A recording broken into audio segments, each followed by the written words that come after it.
ప్రతి పేదవాడిని ఆదుకోవాలనేదే ప్రభుత్వం యొక్క ధ్యేయమని రాష్ట్ర పశుసంవర్ధక మత్స్య క్రీడలు యువజన శాఖ మంత్రి డాక్టర్ వాకిటి శ్రీహరి అన్నారు. గురువారం నర్వ మండల కేంద్రంలో ఇందిరమ్మ ఇంటి లబ్ధిదారులకు మంజూరు పత్రాలు అందజేశారు. ఈ సందర్భంగా మంత్రి మాట్లాడుతూ నర్వ మండలం అభివృద్ధికి కృషి చేస్తారని తెలిపారు. నిన్నటి నర్వ 18 నెలలలో రూపరేఖలు మార్చి అభివృద్ధి చేస్తామని తెలిపారు. NREGS ద్వారా 3 కోట్లు ఇందిరమ్మ క్యాంటీన్ అంబులెన్స్ ఇచ్చామని తెలిపారు. నర్వ మండలంలోని 5.25 ఎకరాల్లో ఇంటర్మీడియట్ కాలేజీ మరియు క్రీడా గ్రౌండ్ తయారవుతుందన్నారు. అర్హులైన వారందరికీ ఇండ్లు ఇస్తామని మంత్రి తెలిపారు. ఇప్పటికే రుణమాఫీ చేశామని పెన్షన్లు కూడా ఇస్తున్నట్లుగా తెలిపారు. లబ్ధిదారులు ఇల్లు కట్టుకోవాలని ఇది మంచి అవకాశమని అన్నారు. రాష్ట్ర ప్రభుత్వం ప్రతి ఒక్కరిని ఆడుకుంటుందని, ఇప్పటికే చాలా మంది నిరుద్యోగులకు ఉద్యోగాలు ఇచ్చి ఆదుకుంటుందని అనుకుంటాం. రిపీట్, తప్పులు ఉన్నాయి, అందుకే రిపీట్.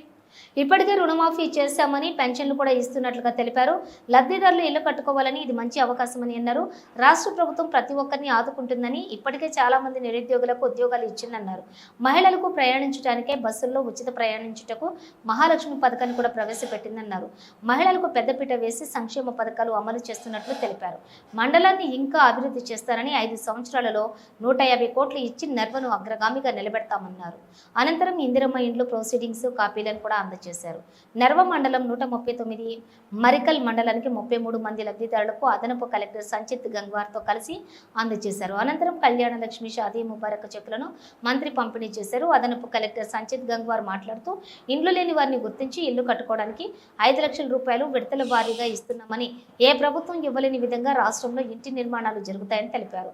4 విడతలుగా 5 లక్షలు ఇస్తున్నట్లుగా త్వరగా ఇంటి నిర్మాణాలు స్టార్ట్ చేయాలని ఆయన తెలిపారు. తీసుకోండి, ప్రభుత్వ పదాలు తీసుకోండి, ఏ అంశమైనా నర్వ మండలాన్ని ముందుకు తీసుకుపోయే బాధ్యత తీసుకుంటామని తెలియజేస్తాము. మీరు అందరూ తయారు చేసి ఎవరికైతే పెన్షన్స్ వస్తున్నారో వెంటనే స్టార్ట్ చేస్తే ప్రభుత్వం నుంచి కూడా వెంటనే మీకు ఫస్ట్ గవర్నమెంట్ వస్తుంది. ఇప్పుడు మినిస్టర్ గారికి మీ అందరికీ ఇక్కడికి వచ్చారు కాబట్టి ధన్యవాదాలు చేస్తూ, మీరందరూ ఓటేస్తే ఎమ్మెల్యే అయినా అన్నప్పుడు నాకు బాధ్యత ఉంది. బీద బడుగు బలహీన వర్గాలు, తాడిత పీడిత ప్రజలు, రెక్కాడి తేగాడి డొక్కాడని జనం కోసం ఆహర్నిశలు పనిచేసేటువంటి ఒక భగవంతుడు ఇచ్చిన అవకాశాన్ని పరిపూర్ణంగా వినియోగించుకుంటా నర్వ మండలాన్ని అగ్రగామిగా నిలబెడతా. కాబట్టి మా అక్క చెల్లెలు తెలియజేస్తా ఉన్నా, అక్క ఇప్పుడు 133 ఇండ్లు ఇస్తా ఉన్నాం, మీ పేరు మీద ఇస్తా ఉన్నాం. మీకే బస్సు ఫ్రీ ఇచ్చినాం, నాకేమో మొగోళ్ళు వచ్చి కొట్లాడతారు. మా ఎక్కువ బస్సు ఫ్రీ దేవుడు రాసిన తర్వాత ఒకవేళ ఈ రోజు నాది ఆఖరి దినం అయితే ఎవడు ఆఖరి మొగోడు లేడు, లేదా నాకు భూమి మీద నూకలు ఉన్నాయంటే తీసుకుపోయే మొగోడు కూడా ఎవరు లేడు అన్నమాట. మనిషి ఎక్కడ వంగుతలేడు, లొంగుతలేడు, నిద్రపోతలేడు, నిద్ర పోనిస్తలేడు అని చెప్పి ఆలోచనతో అదొకటి ఇదొకటి బెదిరించినా కూడా భయపడే పరిస్థితి లేదు.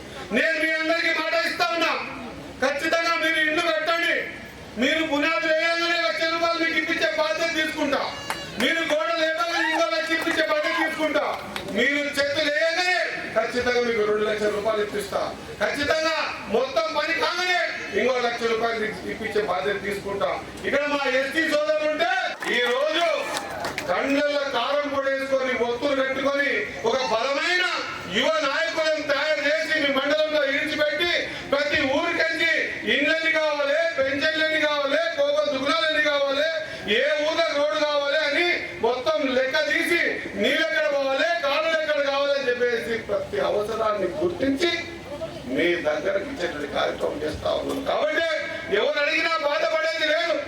ఎందుకంటే ఏ చెట్టు కంటే కాయలు కాస్తావో ఆ చెట్టుకే రాళ్ళ దెబ్బలు ఉంటాయని నాకు తెలుసు. పనిచేస్తూనే ఎవరైనా అడుగుతాడు, పనిచేస్తూనే ఎవరైనా నిలదీస్తాడు. ఇప్పుడు పనిచేస్తూ నిలదీస్తారు, తప్పేం కాదు. కూడా మండలాభిలో పేరుకుపోయినా తప్ప ఒక్క పేదోళ్ళకి డబుల్ బెడ్రూమ్ దిగారు. ఆ డబుల్ బెడ్రూమ్ ఇల్లు చూపి ఆశ చూపించి ప్రతిసారి ఓట్లు వేసుకున్నారు తప్ప ఈనాడు కూడా ఒక పేదోళ్ళని గుర్తించి మనకు ఇల్లు ఇద్దామనేటువంటి ఆలోచన గతంలో రాలేదు. కానీ ఈసారి ఈ 18 నెలల్లో నర్వల్లో ప్రతి గ్రామం కించి ఇక్కడ మా యువ నాయకులకు అందరికీ చెప్పిన, ఎవరైనా పేదోడిని చూడండి, వాడు Congress, BJP, TRS, CPM, CPI యాకుల మనకు అవసరం లే. ఎవరికైతే బర్గం ఉందో వారికి ఇల్లు అంటే చెప్పిన, ఎవరికైతే పెంకులుందో వానికి లేవని చెప్పినాం. అదే మాదిరిగా దాదాపు ఈ మండలం నుంచి అత్యధికంగా 800 మంది అప్లికేషన్స్ అనర్హులుగా వచ్చారు. దాంట్లో ఖచ్చితంగా ఇప్పటికే నాకు తెలిసినంత వరకు 1100 మందికి మనం ఆలోచన చేస్తా ఉన్నాం. మాట్లాడడానికి నన్ను ఎలక్షన్లలో అహర్నిశలు పనిచేసిన ప్రతి కాంగ్రెస్ పార్టీ కార్యకర్తలకు అక్కచెల్లెలకు అందరికీ కూడా నా హృదయపూర్వక నమస్కారాలు తెలియజేస్తా ఉన్నా. ఈరోజు మంత్రి అయింది మీ పుణ్యాన్ని, ఎమ్మెల్యే గెలిపించుకున్నందుకే మంత్రి అవకాశం వచ్చింది. మంత్రి అయ్యాను కాబట్టి ఈ రోజు మీకు మంత్రిగా, అది కూడా మొట్టమొదటి నియోజకవర్గంలో వచ్చిన మండలం నర్వ మండలం అని గర్వంగా చెప్తా ఉన్నా. మీ అందరికి కూడా మనస్ఫూర్తిగా నిండు హృదయంతో ధన్యవాదాలు, కృతజ్ఞతలు తెలియజేస్తూ, మీడియా మిత్రులకు కూడా నా హృదయపూర్వక ధన్యవాదాలు తెలియజేస్తూ, ఎన్నో ఆశలు పెట్టుకొని ఈ నర్వ మండలం అక్కడ కొత్తకోట రోడ్డుకు దగ్గర లేకపోయే, ఇక్కడ మత్తల్ రోడ్డుకు దగ్గర లేకపోయే, ఏ అవసరం ఉన్నా కూడా చిన్న ఆపద ఏమైనా వచ్చినా కూడా మత్తల్కి పోయి ఆడ చూపించుకొని ఆడ నుంచి మళ్ళీ పట్టణంకో పాలమూరుకు పోయేటువంటి ఒకప్పటి నర్వ ఈ రోజు ఏమైనా ఆపద వస్తే అంబులెన్స్ నీ ఇంటి ముందర నిలబడుతుందన్న మాట గుర్తు పెట్టుకోవాల్సిన అవసరం ఉంది. నర్వ నిన్నటి నర్వ, నేను నర్వలో ఉన్నటువంటి యువకులతో తెలియజేస్తా ఉన్నా, మీరు ఒకసారి ఆలోచన చేయాలి. మీ యూట్యూబ్ లో కొట్టి చూడాలి. మనము గెలవని కంటే ఒక్క రోజు ముందు నర్వ అయింది. ఈ గెలిచిన 18 నెలలలో నర్వ ఏ విధంగా రూపురేఖలు మార్చుకున్నది అర్థం చేసుకోవాలి. ఆ రోజు కృష్ణారెడ్డి ఇంటికాడ ఫోన్ చేసిన తర్వాత కాలువ తగ్గిపోయిందంటే రాత్రి 25-30 వేల రూపాయలు పెట్టి జేసీబీలు పెట్టి నర్వని అభివృద్ధి పథంలో నడిపించాలనే ఆలోచన వచ్చినటువంటి దినం కానుంచి ఈ రోజు వరకు నర్వకు పండుకున్నా లేచినా నేను నర్వకు ఏం చేయగలుగుతా అనే ఆలోచనతోనే పడుకుంటూ లేస్తా ఉన్నామంటే గుర్తు చేస్తా ఉన్నా. ఒకప్పుడు ఇచ్చినటువంటి ఎన్ఆర్జీఎస్ ఫండ్స్ కానీ అవి 3 కోట్లు కానీ, లేదా స్కూల్ బిల్డింగ్ సంబంధించిన 200 కోట్లు కానీ, ఆ తర్వాత బోర్మన్లు అంటే బోర్లకు కానీ, లేదా ఖచ్చితంగా మాకు కూడా ఈ నర్వ మండలంలో ఇందిరమ్మ క్యాంటీన్ కావాలంటే మీ మండలం మీ పక్కనలో ఉన్న ఇందిరమ్మ క్యాంటీన్ కానీ, లేదా దోకాన్లో అంబులెన్స్ కావాలని గతంలో ఎన్నో సార్లు ఎంతో మంది అడిగితే కాలేదు. కానీ నేను మాట ఇచ్చి ఉంటే ఎవరు నర్వకు మీరు ఎమ్మెల్యేగా గెలిపించే అవకాశం ఇవ్వండి, సంవత్సరం తిరగకన్నా ముందే మీకు అంబులెన్స్ తెచ్చిస్తా అని చెప్పి మాట ఇచ్చినా ఆ మాట ప్రకారం సంవత్సరం లోపలనే అంబులెన్స్ తీసుకొచ్చాం.